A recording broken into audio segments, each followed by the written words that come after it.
시편은 다양한 유형, 유래, 시기의 운문들을 한데 모은 것입니다.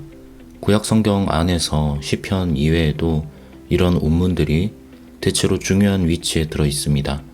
출애굽기 15장의 바다의 노래, 신명기 32장의 모세의 노래, 사사기 5장의 드브라의 노래, 사무엘상 2장의 한나의 노래, 사무엘하 23장의 다윗의 노래, 이사야 12장의 감사의 노래, 요나서 2장의 요나의 노래.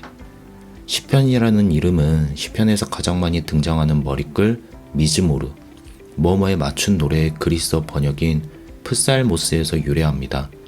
유대교에서는 시편을 세페르 테힐림, 찬양들의 책이라 불렀는데 사실 이 이름 이전에 더 오래된 이름은 세페르 테 필림, 기도들의 책이었습니다.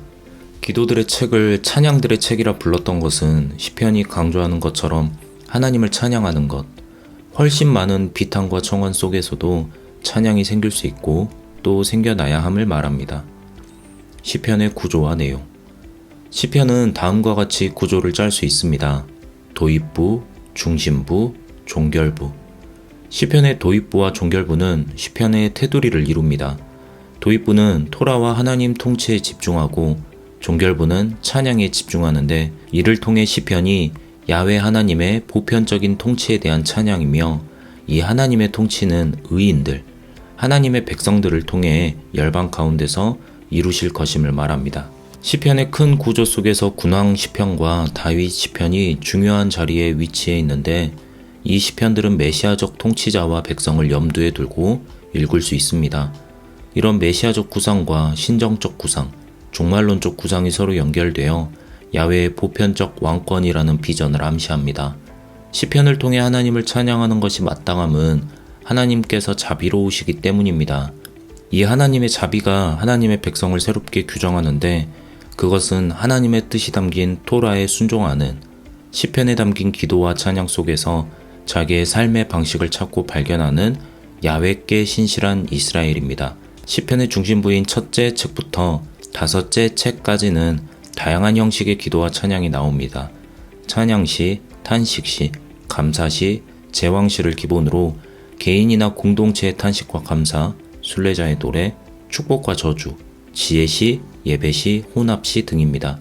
이를 다시 장르에 따라 구분하면 탄식과 청원 장르, 찬양과 감사 장르, 구견과 연출 장르, 교훈과 명상 장르로 나눌 수 있습니다. 시편의 기록 배경. 앞에서 말했듯 시편은 다양한 유형, 유래, 시기의 운문들을 한데 모은 것입니다. 그렇다고 시편이 무슨 골동품 수집하듯 마구잡이식으로 모아진 것은 결코 아닙니다. 시편은 저마다의 삶의 자리에서 하나님을 향해 부르짖었던 기도와 찬양들이 모여 시편군을 이루고 그 시편군들이 한데 모아져 시편집이 되고 최종적으로 지금의 시편이 된 것입니다. 개별 시편들이 시편군을 이룰 때부터 이미 계획적으로 배열되기 시작했습니다. 시편의 전승가들은 숙고를 거쳐 시편들을 배열함으로 새로운 의미 세계를 열어주었습니다. 예를 들어 시편군 3편부터 14편은 다음과 같이 읽을 수 있습니다. 3편부터 7편은 개인 비탄과 청원, 8편은 찬송, 9편은 감사, 10편부터 14편은 공동체의 비탄과 청원. 시편군 3편부터 14편은 시편 3편 9절과 14편 7절에 의해 구성된 테두리를 통해 야훼 하나님의 백성을 위한 구원에 대해 말하는데 탄원하는 사람은 개인이나 공동체나 아침부터 저녁까지 위협을 당하는 것을 알 수 있습니다. 탄원자는 자신을 둘러싼 대적자들의 세상 한 가운데에서 하나님께 희망을 두어 하나님께서 심판하시고 은혜를 베풀어 주실 것을 바랍니다. 이러한 구성을 통해 탄원자는 하나님께 자신의 고통을 아뢰고 하나님의 개입을 청원하며 하나님의 구원을 찬송하고 하나님께 감사드릴 수 있음을 보여줍니다. 또한 하나님의 백성이라면 이렇게 자신의 상황을 하나님을 통해 해결해야 함을 시편은 말합니다. 또 다른 예로는 시편 111편과 112편이 있습니다. 이 둘은 쌍둥이 시편이라 하는데 시편 111편은 의롭고 자비로우신 하나님을, 시편 112편은 의롭고 자비로운 인간을 말합니다. 이 둘을 연결하는 시편구는 하나님의 모습이 그 형상을 따라 만들어진 사람이 어떠해야 하는가를 말해줍니다. 즉 사람은 자신의 욕심을 이루는 것이 그의 본 모습이 아니라 의롭고 자비로운 하나님을 닮아 의롭고 자비로워야 한다는 것입니다. 마지막으로 시편 90편, 91편, 92편이 있습니다. 이 세 편의 시편은 점진적으로 구성되어 있는데 90편은 인간이 가진 근본적인 한계들에 대한 비탄이, 인간의 삶에 대한 무상함이 담겨 있고 91편은 그런 인간이 하나님께 피해 보호받을 수 있음을, 92편은 인간의 비탄과 무상함을 정정해 하나님의 백성은 세월의 무상함에 좌절할 것이 아니라 늙어서도 여전히 열매 맺을 수 있는 의인임을 말해줍니다. 이러한 시편군은 기원전 6세기경 구상되기 시작했습니다. 개별 시편들인 비탄시, 정환시, 감사 시편들이 모아져 시편군을 구성했습니다. 이 시편군은 아직 성전에서 하나님께 탄식하고 청원할 수 있는 시기에 가난한 이들을 보호해달라는 청원과 하나님의 구원에 대한 감사가 담겨 있습니다. 탄식자들이 당했던 사회적인 공경은 그들을 향한 적대 행위, 사회적 분열과 가난, 거짓 고발과 법의 왜곡, 부자들의 지나친 욕심과 권력자들의 부정부패 등입니다. 북이스라엘과 남유다가 멸망했을 때 탄원자들이 당했던 공경은 더 이상 사회적인 것이 아닌 군사적이고 외교적인 것이었습니다. 이때 수도와 성전이 멸망하고 다시금 회복되기를 바라는 시온신학과 성전신학 역시 시편에 담겨 있습니다. 기원전 5세기부터 3세기까지의 유배 시기의 시편집의 다윗 시편집으로 확장되었는데 역사신학에 관심이 많은 아삽의 시편과 다윗의 기도가 합쳐져 유배 중 낯선 땅에서 하나님께 기도할 수 있음을, 다윗처럼 하나님께 기도해야 함을 말합니다. 유배에서 돌아온 이후 보편적인 하나님을 강조하는 엘로이스트 시편집으로 확장되었고 알렉산더와 그 사후 통치자들에 맞서 하나님의 통치는 기름 부음 받은 사람인 메시아를 통해 실현된다 말하는 메시아 시편집이 되었습니다. 야훼 제왕 시편집은 메시아 시편집의 확장으로서 하나님의 통치가 유배에서 돌아온 이후 성전 재건과 새로운 시작을 통해 분명히 드러나고 있음을 보여줍니다.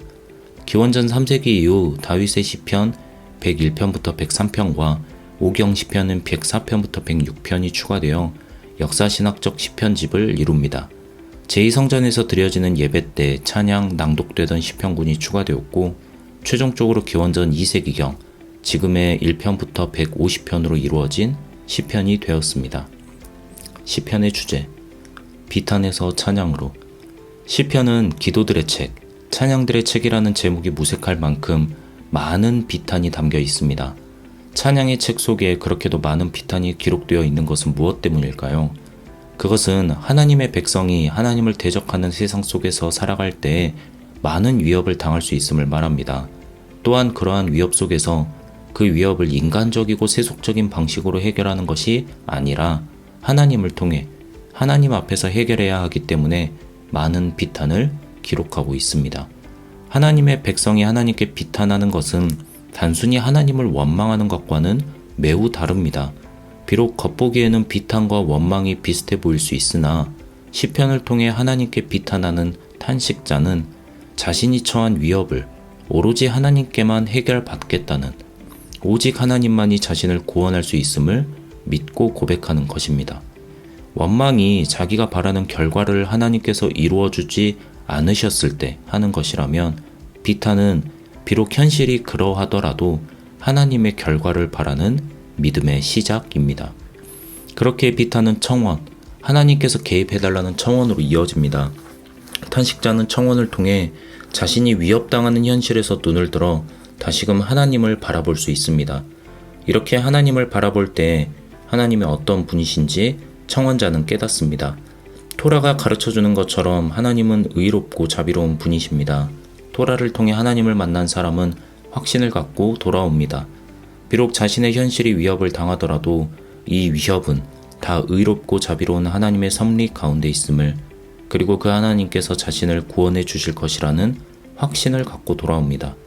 아직 하나님께서 개입하지 않으셨고 하나님의 구원도 일어나지 않았음에도 탄식자는 청원자가 되어 하나님을 찬양하는 찬양자가 됩니다. 그리고 반드시 이루어질 하나님의 결과를 자신을 위한 최선의 결과로 받아들이며 감사할 수 있습니다.